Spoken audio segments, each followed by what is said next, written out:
Autonomous driving started. Turn left turn. We're riding in the back of an autonomous truck. It's about to take a left turn into oncoming traffic. So their sensors... Intersection clear. Left turn.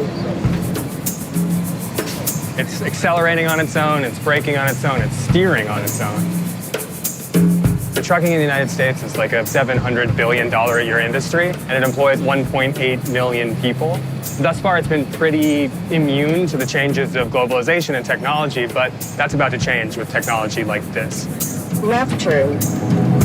Entering highway.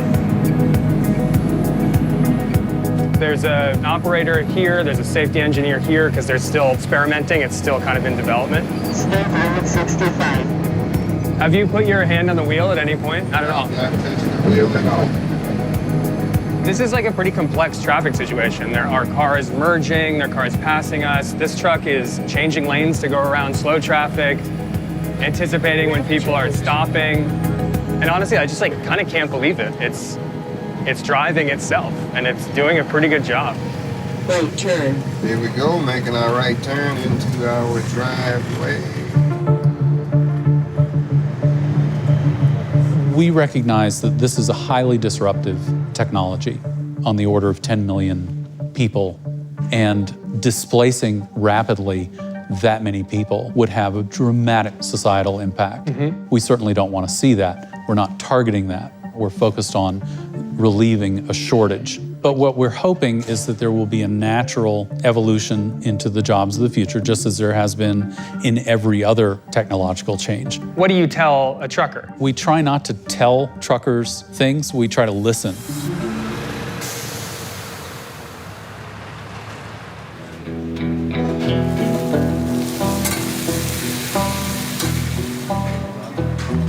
This is Chuck. Hello, Chuck. Chuck runs a company that is developing and is going to produce self-driving trucks that are autonomous, that do it themselves. You guys are truck drivers? Yes, sir. How do you feel about it? The truck doesn't have a driver in it, and somebody at headquarters is sitting behind a monitor.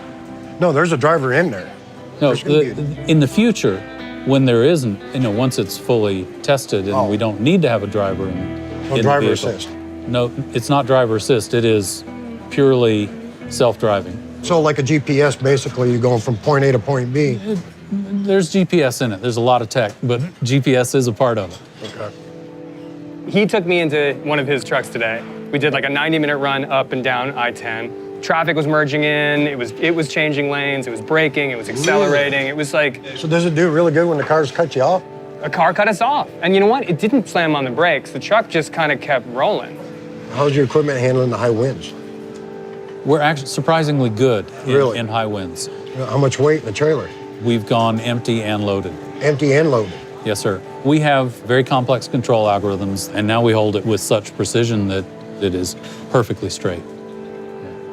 It's tough. You seem pretty impressed. Actually, yeah, I am. I wasn't all for it, but I mean, I gotta see this.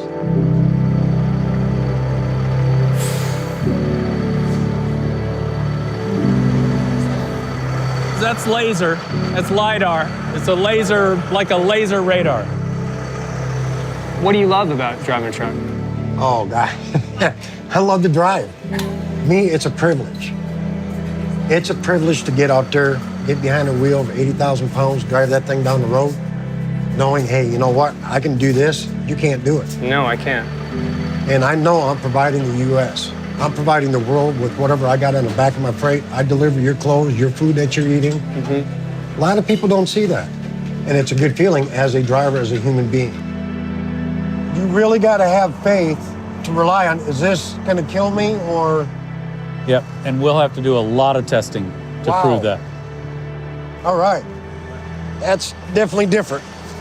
Over the next year, we're building a fleet of 200 trucks, and we're going to be operating them day and night just to validate it, to prove it.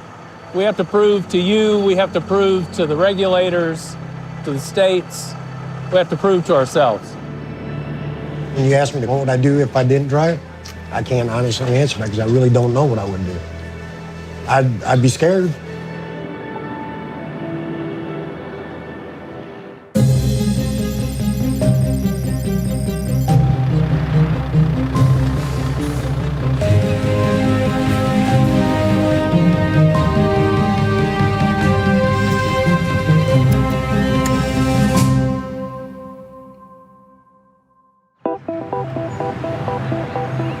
one of the first questions that every kid gets asked. What do you want to be when you grow up? Previous generations grew up confident that no matter the answer, they'd be something. That's actually not so certain anymore. Automation already affects most jobs, but the pace of change and the sheer capabilities of artificial intelligence are revolutionizing our relationship to work, something economists are paying close attention to. Technologies are tools. They don't decide what we do. We decide what we do with those tools. If we have more powerful tools, by definition, we have more power to change the world than we ever had before.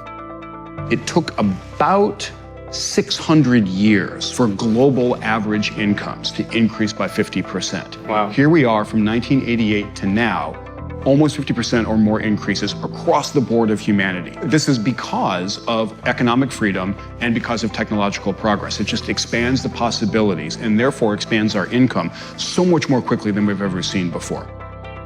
The problem is that as the economic pie has gotten bigger, not everyone has shared. Wages at the bottom today are the same, adjusted for inflation, as they were 60 years ago. So all that growth didn't go down to the people at the bottom. The future of work has even caught the attention of experts like Richard Haass and the Council on Foreign Relations, who've authored a report on the threats it poses to geopolitical stability. Millions of jobs are beginning to disappear. You've got now a whole new generation, whether it's artificial intelligence, robotics, autonomous, or driverless vehicles that are coming along that will displace millions of workers in this country, in the United States, but also around the world.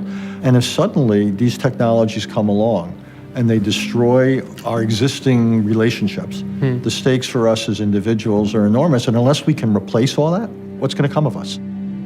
Now you drop a few drops of blood in the shark tank. Which is AI, and machine learning. And we're going to shut down factories. We're going to replace truck drivers. What if everything in the country's owned by 3 people who are the ones who invented the robots? Yeah, Jeff and Bezos, we're all begging them Mark for a Zuckerberg. crumb. Right. What can I eat today? Please, will you hand me something? You can see why people get upset even thinking about it. Your blood is going to boil.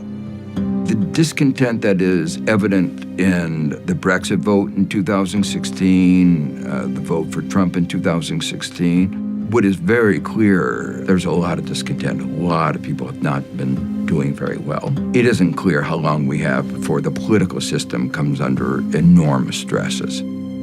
We as a society have not even begun to have a sustained or comprehensive national conversation. And what worries me is by the time we really get around to dealing with this, it's going to be too late.